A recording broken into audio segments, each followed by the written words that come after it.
Et coucou, c'est Eol et je suis de retour pour la suite des vidéos de la 1 et je propose qu'on attaque dès maintenant sans perdre de temps.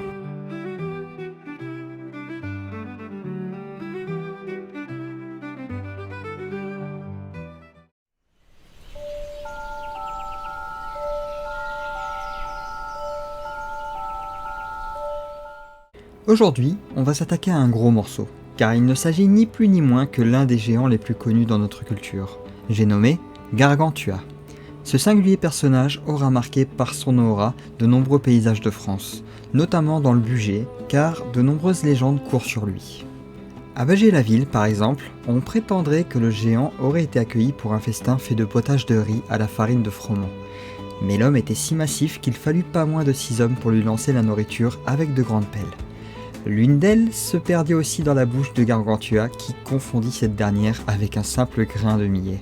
Si sa faim était titanesque, fallait que je la place celle-là, que dire de sa soif? Car assise, il fut accablé d'une immense soif et se pencha au-dessus d'une rivière pour en boire son contenu. Sauf que, période oblige, de nombreux morceaux de bois et troncs dérivaient sur le cours d'eau, et lorsque Gargantua en avala un, il crut simplement avoir gobé un moucheron. Cela pouvait aussi amener des déboires à notre personnage, car près de Cuisia, le géant se sentit fort mal et dut se résoudre à ce qu'un médecin l'ausculte. Tant et si bien que ce dernier n'eut d'autre choix que de rentrer par lui-même dans sa bouche pour se rendre dans son estomac. Il y resta un moment avant d'en ressortir avec un attelage de bœuf tirant une charrette d'épines. Et ne me demandez pas comment Gargantua avait fait, je préfère ne pas connaître la réponse. Quoi qu'il en soit, le géant retrouva une bien meilleure santé.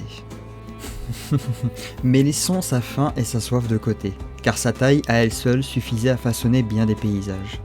Non loin de Virieu le Grand, il se réceptionna après un bond gigantesque, et creusa 3 trous, ses 2 pieds et sa main, qui se remplirent d'eau pour former 3 lacs.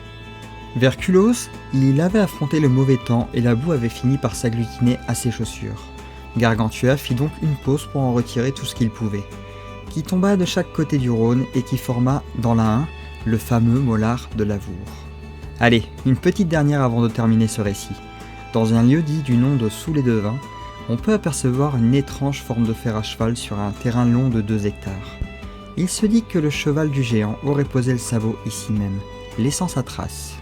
Bien évidemment, ce ne sont que des histoires, comme d'habitude, mais il est amusant de noter que la littérature et le folklore peuvent se rejoindre aussi. De là se pose une question. La légende est-elle née du livre ou bien le livre de la légende? Mais ce n'est malheureusement pas moi qui y répondrai. Je ne suis que le conteur après tout.